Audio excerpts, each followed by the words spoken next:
ప్రియ శ్రోతలు, ఈ రోజున మన పాఠం 130వ కీర్తనతో ప్రారంభమవుతుంది. ఈ కీర్తన ఆధ్యాత్మిక లోతుల్లో నుండి మనకు ప్రబోధం చేస్తుంది. యెహోవా, అగాధ స్థలములలో నుండి నేను నీకు మొర్రపెడుతున్నాను. ప్రభు, నా ప్రార్థన ఆలకించు. నీ చెవియొగ్గి నా ఆర్తధ్వని విను. యెహోవా, నీవు దోషములను కనిపెట్టి చూచిన ఎడల ప్రభు, ఎవడు నిలువగలడు? నిజమే, ఎవ్వరూ నిలువలేరు. ఆయన కృపే, ఆయన కనికరమే మనలను రక్షించింది. 4వ వచనం, జనులు నీ యందు భయభక్తులు నిలిపేటట్లు నీ యొద్ద క్షమాపణ దొరుకుతుంది. యెహోవా కొరకు నేను కనిపెట్టుకుంటున్నాను. నా ప్రాణము ఆయన కొరకు కనిపెట్టుకుంటున్నది. ఆయన మాట మీద నేను ఆశ పెట్టుకొని ఉన్నాను. కావలివారు ఉదయము కోసం కనిపెట్టడం కంటే ఎక్కువగా నా ప్రాణము ప్రభువు కోసం కనిపెడుతున్నది. ఇశ్రాయేలు, యెహోవా మీద ఆశ పెట్టుకో. యెహోవా వద్ద కృప దొరుకుతుంది. ఆయన వద్ద సంపూర్ణ విమోచన దొరుకుతుంది. ఇశ్రాయేలీయుల దోషములన్నిటి నుండి ఆయన వారిని విడిపిస్తాడు. అన్యులను తన కృపతో రక్షించిన దేవుడే ఇశ్రాయేలీయులను కూడా అదే కృపతో రక్షిస్తాడు. అగాధ స్థలములలో నుండి ఇశ్రాయేలు చేసే ప్రార్థనకు ఆయన సకాలంలో జవాబిస్తాడు. రోమాపత్రిక 11వ అధ్యాయం 26 నుండి 28వ వచనం వరకు. వారు ప్రవేశించినప్పుడు విమోచకుడు సీయోనులో నుండి వచ్చి యాకోబులో నుండి భక్తిహీనతను తొలగిస్తాడు. నేను వారి పాపములను పరిహరించినప్పుడు నా వలన వారికి కలిగే నిబంధన ఇదే అని వ్రాయబడినట్లు ఇశ్రాయేలు జనులందరూ రక్షించబడతారు. సువార్త విషయమైతే వారు మిమ్మును బట్టి శత్రువులు, గాని ఏర్పాటు విషయమైతే పితరులను బట్టి ప్రియులై ఉన్నారు. మహాశ్రమల కాలంలో దేవుడు ఇశ్రాయేలు శేషిత జనాంగాన్ని రక్షిస్తాడు.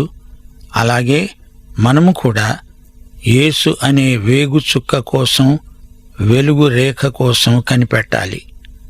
ప్రియ శ్రోతలారా, ఈ కీర్తన మనకెంతో విలువైనది, అమూల్యమైనది, అర్థవంతమైనది. 4 ముఖ్యమైన పరిస్థితులు ఈ కీర్తనలో పేర్కొనబడ్డాయి. దేవుని యందు విశ్వసించిన వారు వీటిని పరిశీలించాలి. 1. అగాధ స్థలములో, అనగా నిరాశా నిస్పృహలలో నీవు ఉన్నావేమో. సముద్రంలో మునిగిపోతున్నావా? అప్పుడేమి చెయ్యాలి? దేవునికి ఆక్రందన చెయ్యాలి. ఆయన వింటాడు. నిన్ను అగాధ స్థలము నుండి పైకెత్తుతాడు. 2. దేవుని కృపాసనం. ఆయన మన పాపాలను క్షమిస్తాడు. ఆయనే తీర్పరి. ఆయనే మన శిక్ష భరించాడు. ఆయన వద్ద క్షమాపణ దొరుకుతుంది. 3. చీకటిలో. ఇంకా తెల్లవారలేదు, అది చీకటి సమయం. నీవు కనిపెట్టుకొని ఉన్నావు. ఎప్పుడు తెల్లవారుతుందా అని కావలివాని వలె కనిపెట్టుకొని ఉన్నావు. అడుగో, సూర్యుడుదయిస్తున్నాడు, తెల్లవారుతుంది. సూర్యోదయమైంది, కొత్త రోజు ప్రారంభమైంది. దేవునికి స్తోత్రం. 4. బంధకాలలో నీ ఉన్నావా? పాపములే సంకెళ్ళై నిన్ను బంధించి ఉంటే సైతానుకు నిన్ను నీవే అమ్ముకుంటావు. సైతాను క్రూరుడైన యజమాని. అయితే రక్షకుడు నిన్ను కొన్నాడు, నీకు స్వేచ్ఛ ప్రసాదించాడు. సంపూర్ణ విమోచన ఆయన వద్దనే లభిస్తుంది. ఇప్పుడు 131వ కీర్తన వినండి. యేసు ప్రభువు చెప్పినట్లు మనము చిన్న పిల్లల వలె దేవుని మాటలను నమ్మాలి, అంగీకరించాలి. ఈ కీర్తన దావీదు రచించాడు. సౌలు కుమార్తె మీకాలు దావీదు భార్య. దావీదు మందసాన్ని గుడారానికి తెస్తూ నాట్యం చేసినప్పుడు మీకాలు తన భర్తను అపహాస్యం చేసింది. దావీదు తనను తాను తగ్గించుకునే స్వభావం గలవాడు. తాను రాజైనా దేవుని సన్నిధిలో తానొక చిన్న పిల్లాడిలాగా వ్యవహరించాడు. మనము దేవుని సన్నిధిలో తల వంచాలి, సాష్టాంగపడాలి. విరిగి నలిగిన హృదయంతో దేవుని సన్నిధిలోకి రావాలి. దేవుడు దీనులను లక్ష్యపెడతాడు, గర్విష్ఠులను దేవుడు అణుస్తాడు. మొదటి వచనం నుండి వినండి. యెహోవా, నా హృదయము అహంకారము గలది కాదు, నా కన్నులు పైకి చూచేవి కావు. నాకు అందని వాటి యందైనా గొప్ప వాటి యందైనా నేను అభ్యాసం చేసుకోవటం లేదు. శ్రోతలు గమనించారా? కొందరు పిల్లలు తల్లి పాలు విడవడానికి ఇష్టపడరు, మారాము చేస్తారు. తల్లి ఎప్పుడూ ఎత్తుకుని తిప్పాలని కోరతారు. తల్లి పాలు మానివేశాక శిశువు సొంతగా ఎదగటం మొదలవుతుంది, స్వేచ్ఛ వస్తుంది. ప్రతిదానికి తల్లి మీద ఆధారపడడు. మన జీవితంలో కూడా క్షణక్షణము ఇలాంటి అనుభవమే కలుగుతుంటుంది. దేవుడు మన నుండి ఒక ఆశీర్వాదం తొలగించాడంటే అంతకంటే మంచిది మరొకటి ఇస్తాడు. గతాన్ని అంటిపెట్టుకొని పిల్లల్లాగా తల్లి కొంగు పట్టుకొని ఏడ్చినట్లు ప్రవర్తించకూడదు. దేవుని పర్యవేక్షణలో ధైర్యంగా ముందుకు సాగిపోవాలి. దేవుడు నడిపిస్తాడు, కాని నీవు నడవాలి. అంతేగాని నాన్న నన్ను ఎత్తుకో అని మారాం చేయకూడదు. 2వ వచనం, దావీదు అంటున్నాడు, నేను నా ప్రాణమును నిమ్మళపరుచుకున్నాను, సముదాయించుకున్నాను. చనుబాలు విడిచిన పిల్ల తన తల్లి వద్ద ఉన్నట్లు నా ప్రాణము నా వద్ద ఉన్నది. ఆ పిల్ల తల్లిపాలు విడిచింది, తానెవరో తెలుసుకుంది, తానేమి చెయ్యగలదో తెలుసుకుంటుంది. విశ్వాసులు కూడా ఇంతే. చిన్న పిల్లల్లాగా ఉండాలి, ఎదగాలి. చిన్నపిల్ల చేష్టలు చేయకూడదు. భవిష్యత్తులోకి చూడడం నేర్చుకోవాలి. ఎదుగుతూ ఉండగా వారికి ఎన్నెన్నో ఆశీర్వాదాలు లభిస్తాయి. విధేయత చూపడం నేర్చుకుంటారు. తండ్రి ఏది ఇస్తాడో అది కృతజ్ఞతతో స్వీకరిస్తారు. క్రీస్తునందు మనము పరిపక్వత వైపు ఎదగాలి. 1 కొరింథీ 13:11 నేను పిల్లవాడనై ఉన్నప్పుడు పిల్లవాని వలె మాట్లాడాను, పిల్లవాని వలె తలంచాను, పిల్లవాని వలె యోచించాను. ఇప్పుడు పెద్దవాడనై పిల్లవాని చేష్టలు మానివేశాను. ప్రియ సోదరుడా, సోదరి, దేవుడు నిన్ను ఒక స్థితి నుండి మార్చాడంటే అంతకంటే పరిపక్వ స్థితికి నిన్ను హెచ్చిస్తున్నాడని గ్రహించాలి. కంగారు పడవద్దు. దేవుడు నీ సేవలో నాణ్యతను చూడగోరుతున్నాడు. నీ సౌశీల్యంలో పరిపక్వతను చూడగోరుతున్నాడు. నీ జీవితంలో నిత్యత్వపు పరిమాణాన్ని చూడగోరుతున్నాడు. ఇశ్రాయేలు, ఇది మొదలుకొని నిత్యము యెహోవా మీదనే ఆశ పెట్టుకో, ఆశాభావంతో జీవించు. ప్రియ శ్రోతలు, యెషయా గ్రంథం 57:15 ఏమి చెబుతుందో విన్నారా? మహాఘనుడు, మహోన్నతుడు, పరిశుద్ధుడు, నిత్య నివాసి అయినవాడు అంటున్నాడు. నేను మహోన్నతమైన పరిశుద్ధ స్థలములో నివసించేవాడను అయినను వినయము గల వారి ప్రాణమును ఉజ్జీవింపచేయడానికి, నలిగిన వారి ప్రాణమును ఉజ్జీవింపచేయడానికి వినయము గలవారి వద్ద, దీన మనస్సు గలవారి వద్ద నివసిస్తున్నాను. 1 పేతురు 5:5 చిన్నలారా, మీరు పెద్దలకు లోబడి ఉండండి. మీరందరూ ఎదుటివాని ఎడల దీన మనస్సు అనే వస్త్రము ధరించుకొని మిమ్మును అలంకరించుకొనండి. దేవుడు అహంకారులను ఎదిరించి దీనులకు కృప అనుగ్రహిస్తాడు. 1 పేతురు 3:4 సాధువైనట్టి మృదువైనట్టి గుణము అనే అక్షయాలంకారము గల మీ హృదయ అంతరంగ స్వభావము మీకు అలంకారమై ఉండాలి. అది దేవుని దృష్టికి మిగుల విలువ కలది. యాకోబు పత్రిక 4:10 ప్రభువు దృష్టికి మిమ్మును మీరు తగ్గించుకోండి, అప్పుడాయన మిమ్మును హెచ్చిస్తాడు.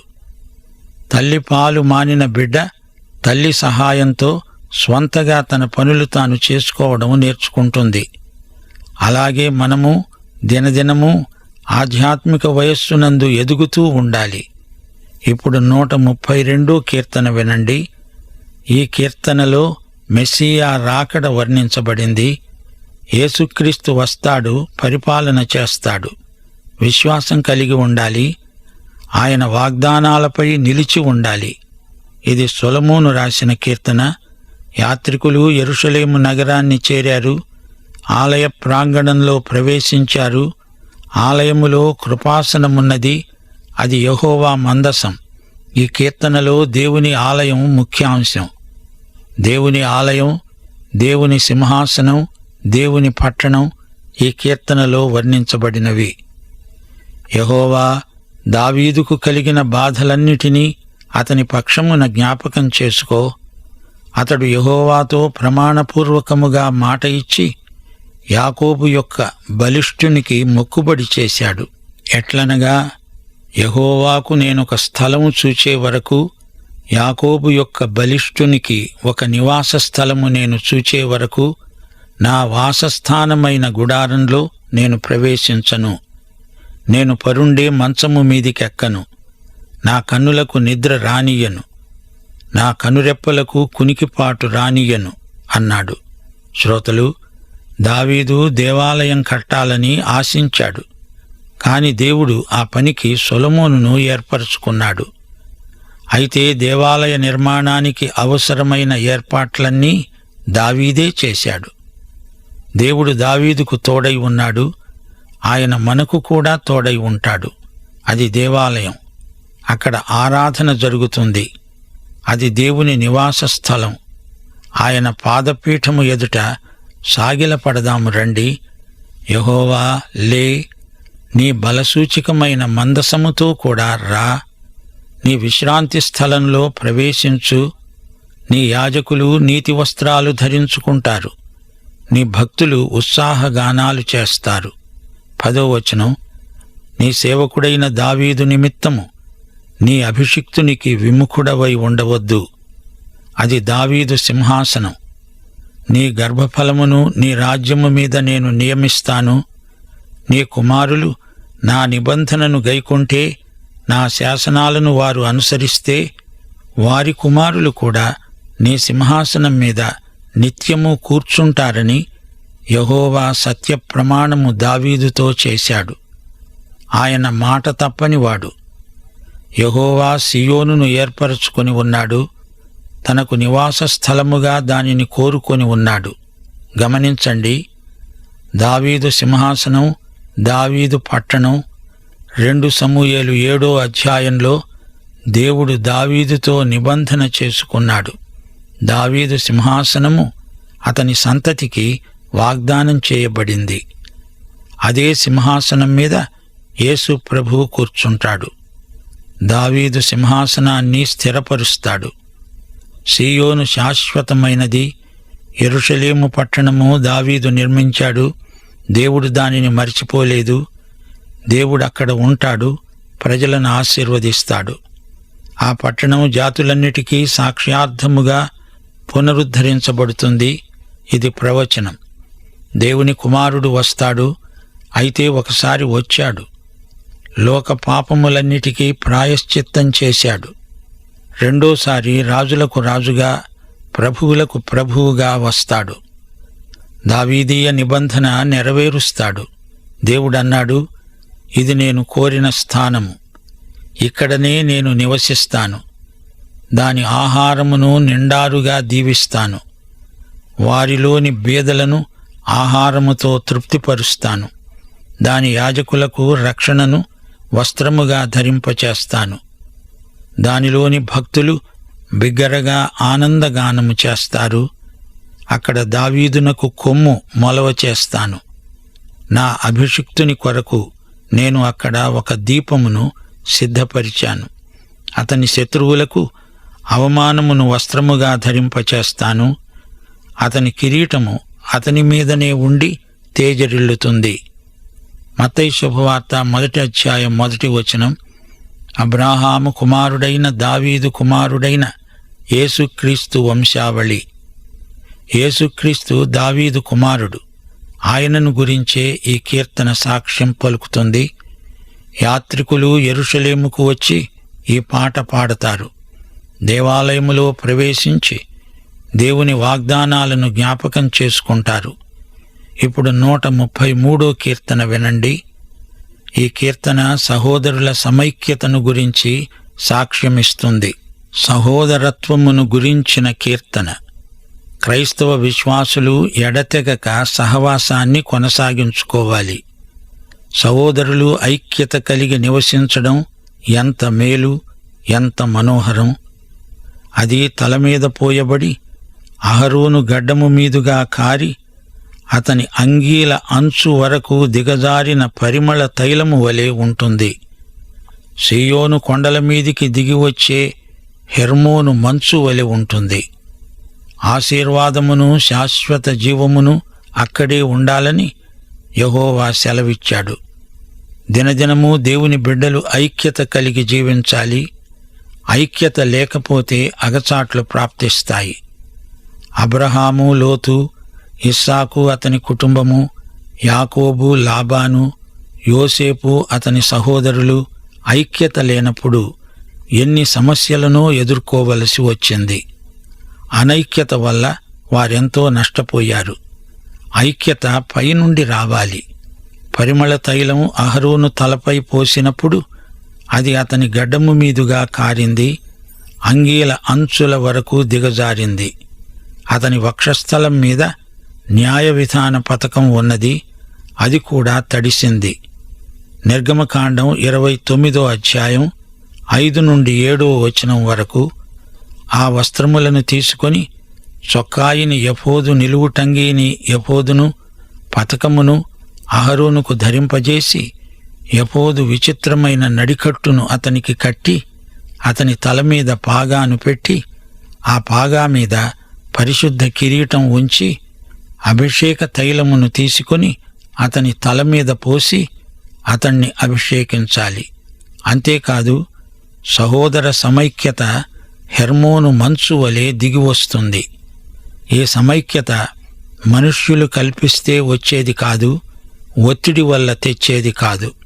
నిజమైన సమైక్యత దేవుని నుండి పరిశుద్ధాత్మ ద్వారా మనకు రావాలి. సమైక్యత మంచు వలె కురుస్తుంది, మంచి ఫలమిస్తుంది. కొండల మీదికి దిగివచ్చిన మంచు, సమైక్యత పరిమళ తైలం, పరిమళ సువాసన. మంచు చేత తడిసిన మైదానం. దేవుని ప్రజలలో చీలికలు వస్తే, కలహాలు తలెత్తితే, విభేదాలు పొడసూపితే అంతా అస్తవ్యస్తమైపోతుంది. ఎఫెసీ పత్రిక 4వ అధ్యాయం 1 నుండి 6వ వచనం వరకు సమైక్యతా సందేశాన్ని మీరు వినలేదా?